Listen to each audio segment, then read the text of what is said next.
Hi there, welcome to another episode of Driving with Jonny.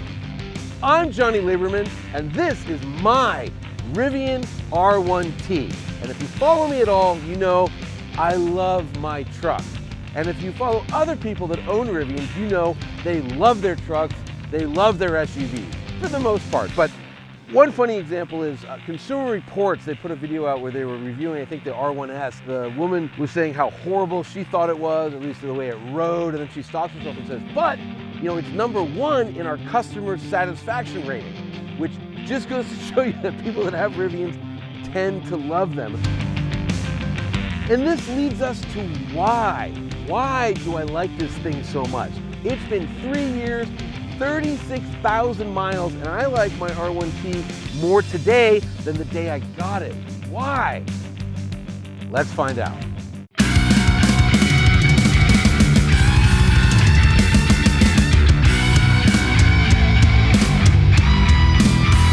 Driving with Jonny! Before we get to why I love it, maybe we could start with why I bought it. And short answer is I wanted my own off-roader.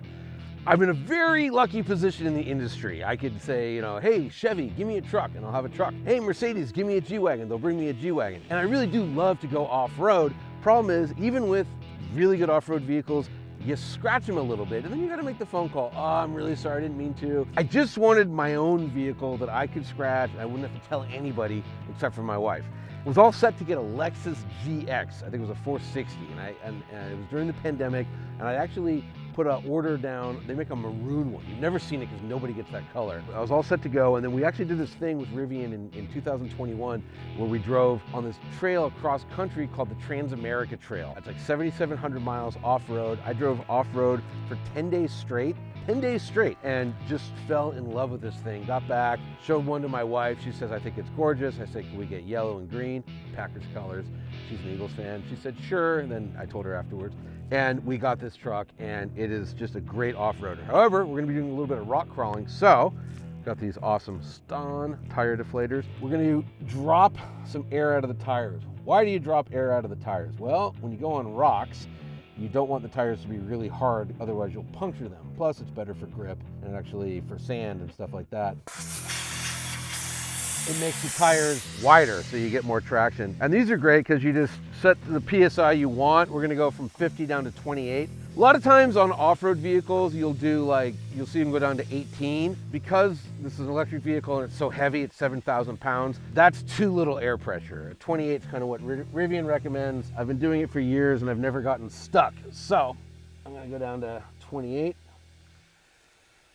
And so what's cool is you have 4 of these, and you just do it and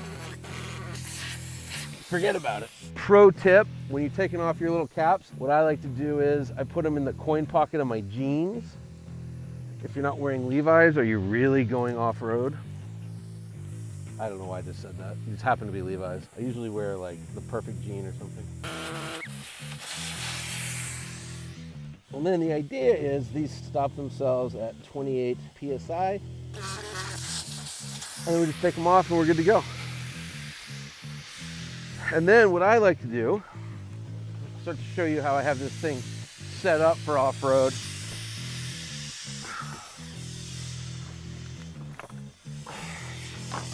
Like a lot of pickup trucks, you got under-seat storage, Jayco tire gauge. We'll check what the wheels actually get down to.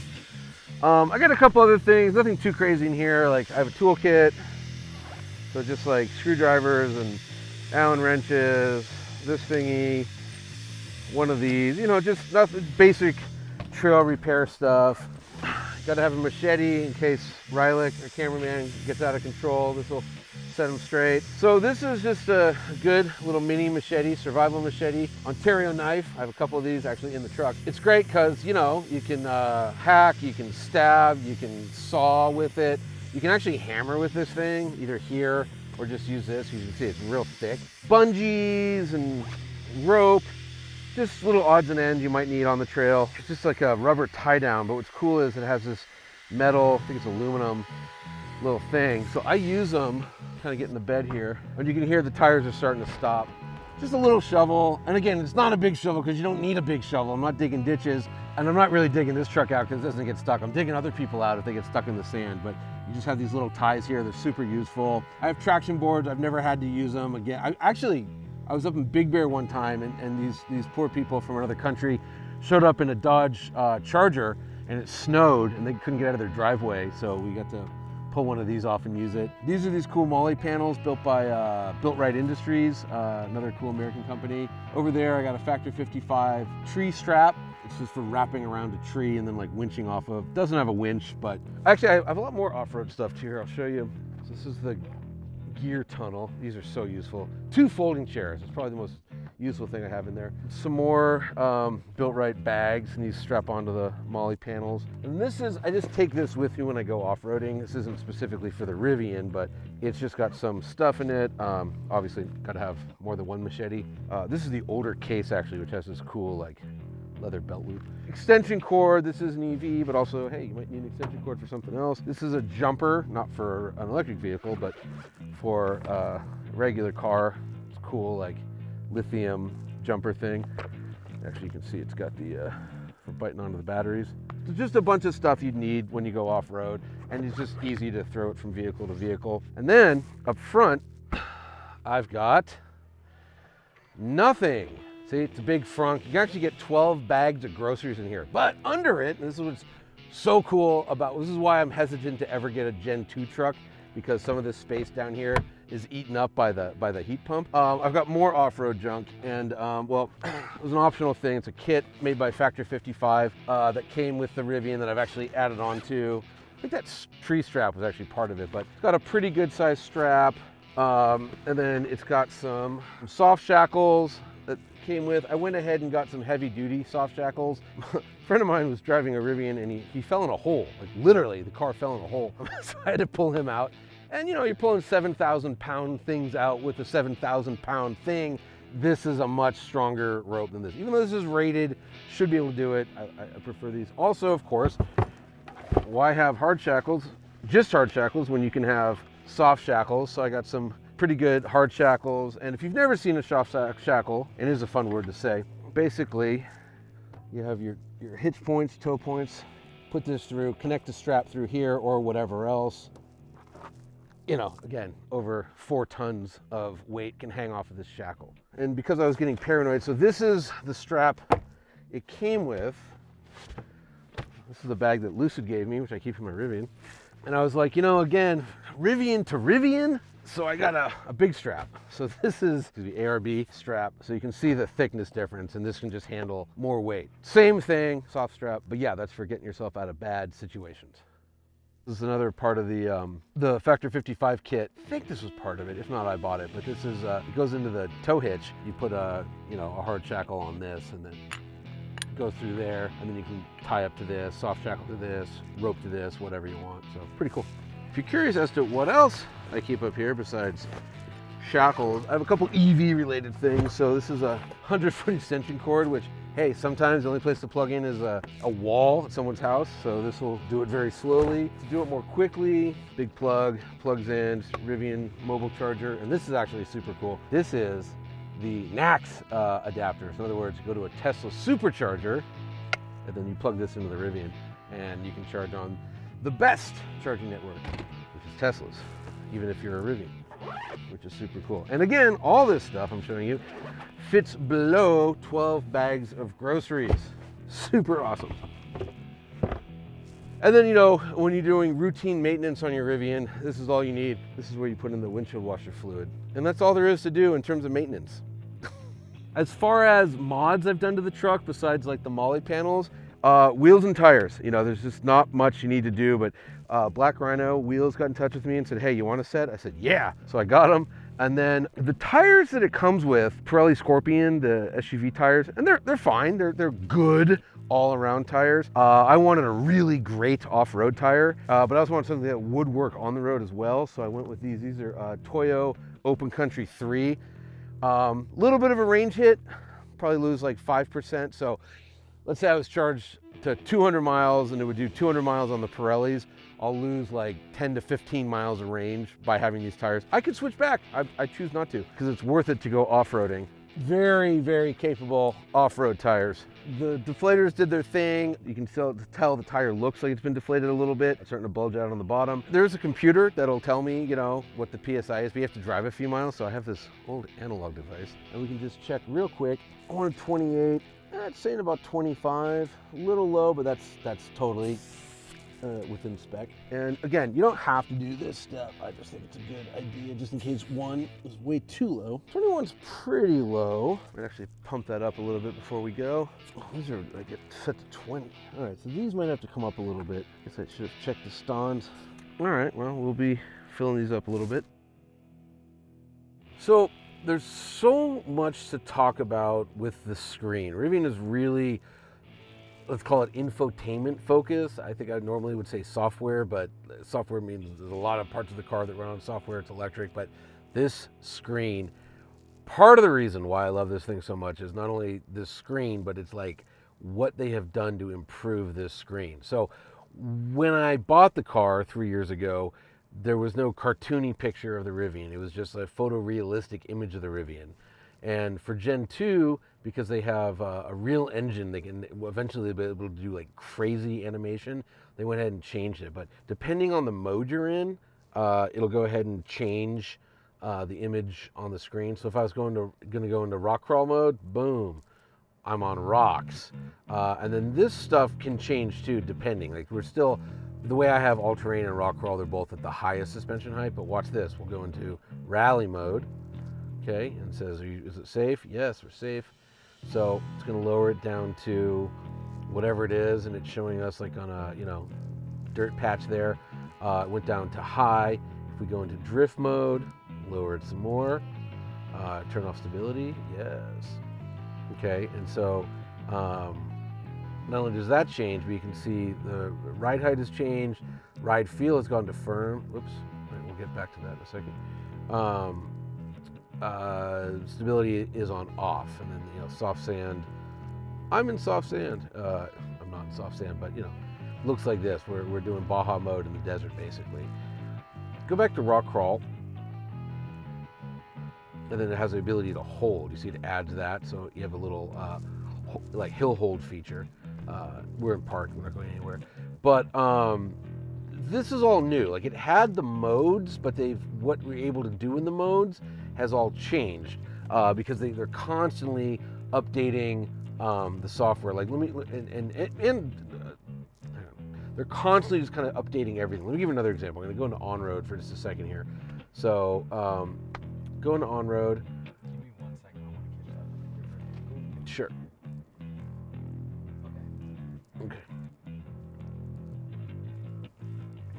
But like, again, and you see this as an owner, but they're just constantly making the vehicle better. And I'll illustrate this. Let me go to on-road mode for a second. Well, real quick, you see right here, ride feel.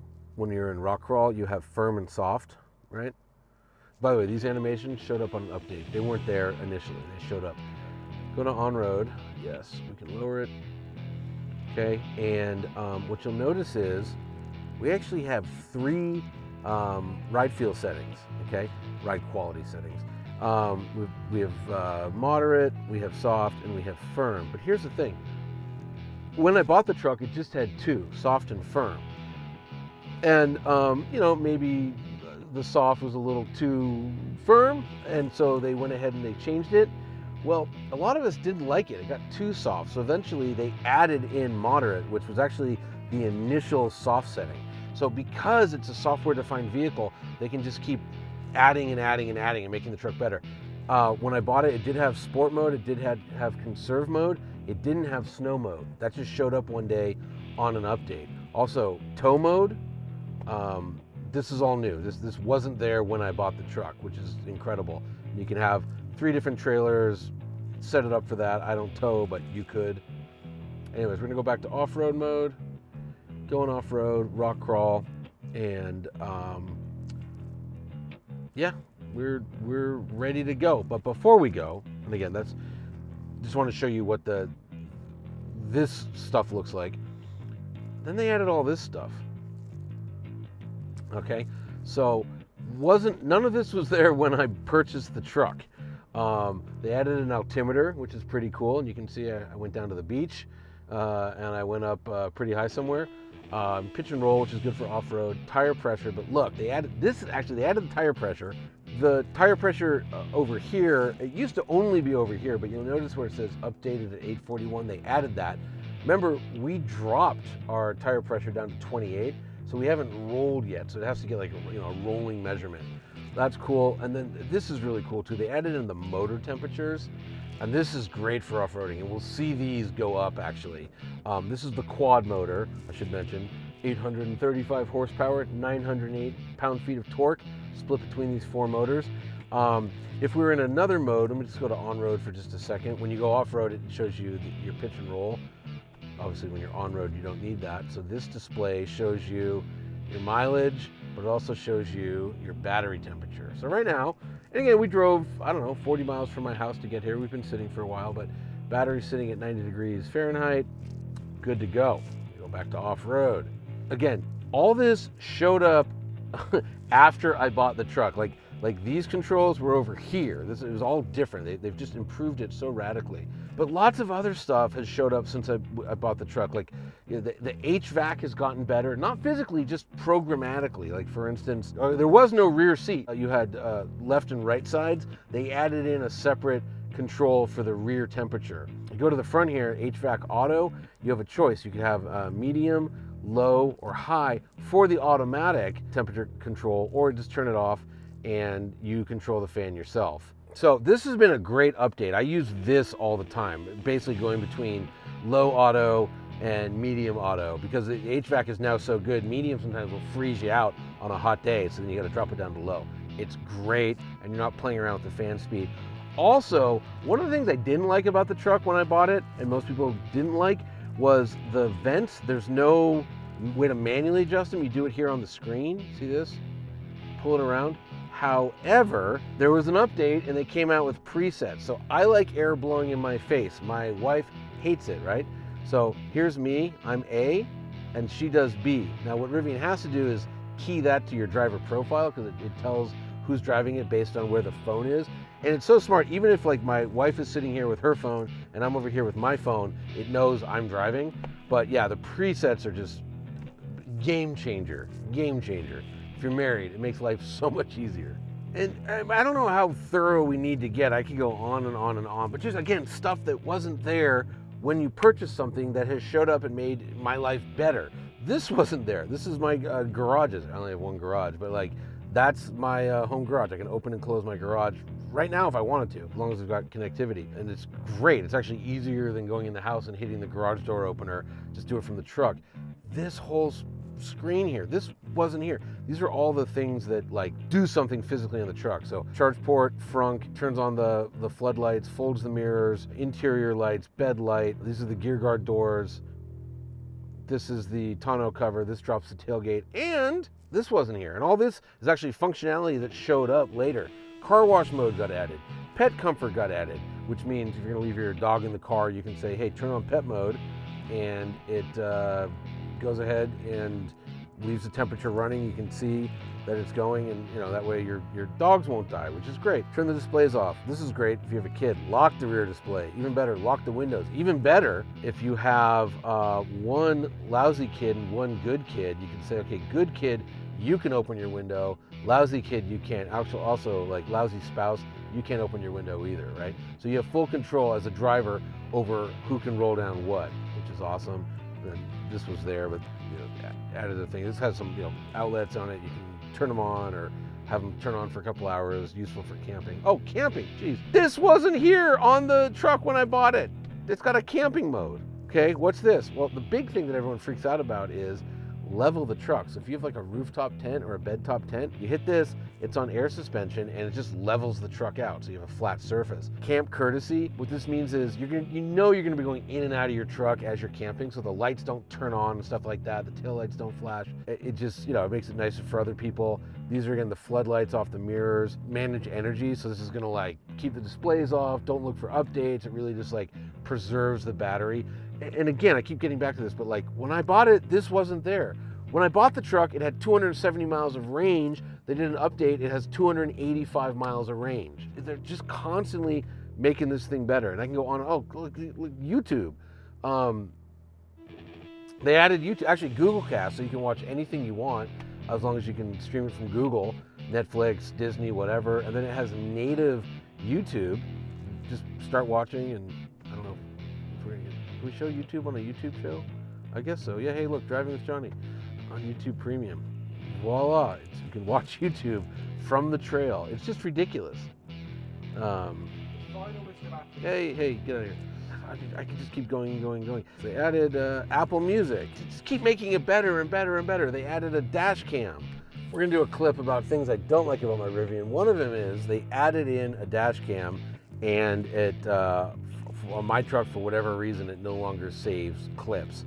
It saves what it thinks is an incident, where you either like hit the brakes suddenly, swerve suddenly, hit the horn, it just starts recording. And actually, it's always recording, but when it detects an incident or you hit road cam, which is this button right here, it's always recording, so it goes back 15 seconds and then it records a new minute 45 and stops when you hit road cam or when it detects an incident. None of these are ever incidents, and this is probably my poor wife driving, but you can see right here, it's going, that yellow bar there is the incident, and I guarantee there won't be an incident unless she kills this motorcycle. No, didn't even kill it. I don't know what it was. Somehow that's an incident. I don't know. But, you know, it does all 5 angles. We used to have a thing back there blocking the bed camera. Oh, yeah, God, that's another thing. Wait a second. Boop. Cameras. So, again, got the truck. It had a front view camera, this, and you could do the little side cameras. It had a rear view. And then one day they just said, oh, now you have a bed view, meaning this angle was there. It just wasn't activated for some reason, and suddenly it's activated. So if you have stuff in the bed, you can see what it is. It's just a feature-packed truck that they keep adding more and more features to. There's this whole thing in the automotive world, like, oh, I hate screens, more buttons. Well, the thing with buttons is you can't innovate. You buy it, and that's what it is. You can't really make it better unless you have to like have multi-function buttons that are, you're always learning a new thing. You can always make a screen better. It's like getting a new app for your phone. Do you ever complain about a new app? No, because you like apps. If you do it right, if you build cars the way Rivian is, the screen is awesome. So that's a lot of talking about why I love my truck. And I could go on. Didn't even mention this interior, which not only looks awesome, 36,000 miles with an 8-year-old, and it still looks like this. With a wife who treats it like a garbage bin, and it still looks like this. But no, now is the time where I'm going to show you what I love the most about it, and that's going off-road.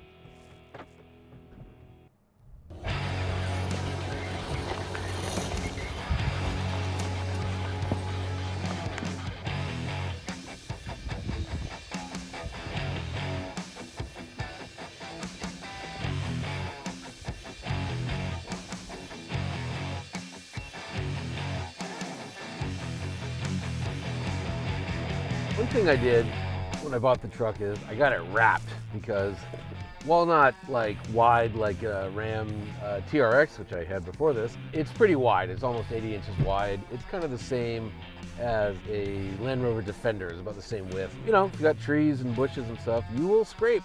And so the PPF preserves the paint. All right, here is our first, let's say, challenging obstacle. And I should say like challenging for other vehicles, because one thing I learned when we went on that Trans-America Trail journey was 4 electric motors is just the ultimate way to off-road.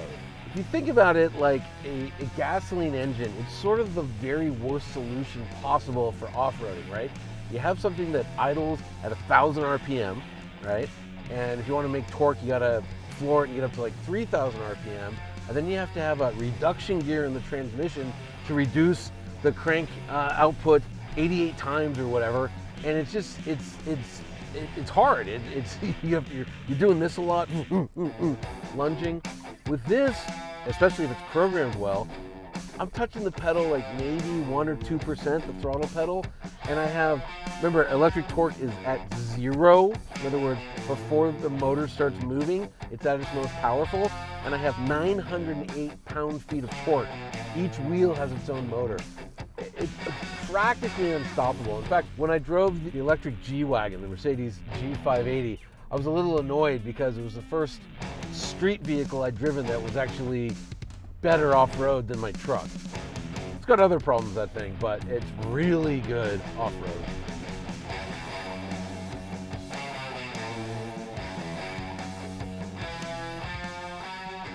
And the thing about filming off-road is, no matter how difficult it actually is, every single person watching is going to be like, oh, my grandma's 86 Buick Regal could climb this, which, totally true, it could. But what you start to see, though, is just how bloody capable this truck is. It's fun because you can kind of pick the hardest routes and just go that way, because it'll just go over anything. And yeah, there's some software that's figuring it out. I maybe have varied my pedal input from like 1-2% to as much as 5%, but crawled up that hill, no fuss, no muss, no drama. Here we are. Look at that. So, you know, I guess having such a capable thing in some ways takes a little bit of the sport out of it. People will say like, oh, you know, like Lamborghini's too easy to drive. I never got that. To me, it's more about driver confidence, and like the easier something is, you know, the more you want to do it, the more you trust yourself in the vehicle. And so I think the further you can go, the more things you can see, the more rocks you can climb. And again, I go back to and you can Google it, but it was, you know, Rivian on the Trans-America Trail, this Motor Trend story we did. And I went in thinking these were vaporware. I literally went into it thinking that it was nonsense. You know, the trucks are just gonna break. And I think I was on the trail for 9 or 10 days, did 1,800 some miles, all off-road. We kind of, Rivian actually, pre-ran the route. You know, you could do about 200 miles a day off-road and then find a Motel 6 or something, and they installed level 2 chargers so the trucks could charge overnight. And we couldn't find an obstacle these couldn't get over.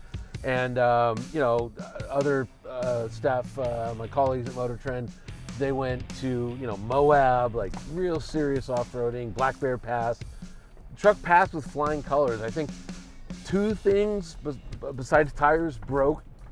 The air suspension kind of came undone at one point. It was an 18-minute fix. We watched them fix it, and they thought it was like a non-standard bolt, like somebody had unscrewed the bolt, not reinstalled it properly. By the way, I'm climbing up an insane hill right now and talking like this because it's so easy to do. And then we lost a control arm in Moab. We had parts, they fixed it. But yeah, just like, I literally just came home and put a deposit down and then bought one 6 or 7 months later, because it's just, I love it. I love it.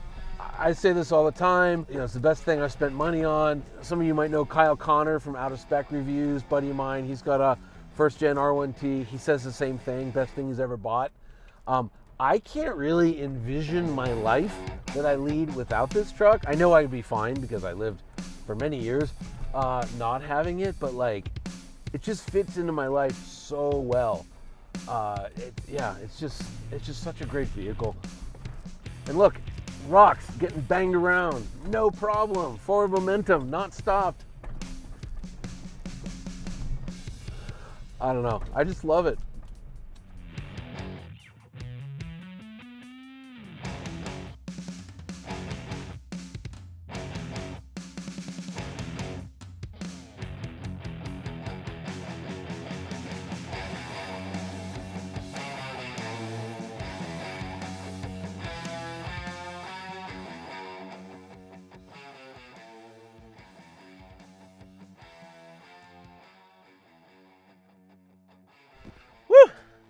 It got warm, but the motors have cooled back down. I just looked, sitting at 129 degrees for the rear motors, which were over 300 degrees.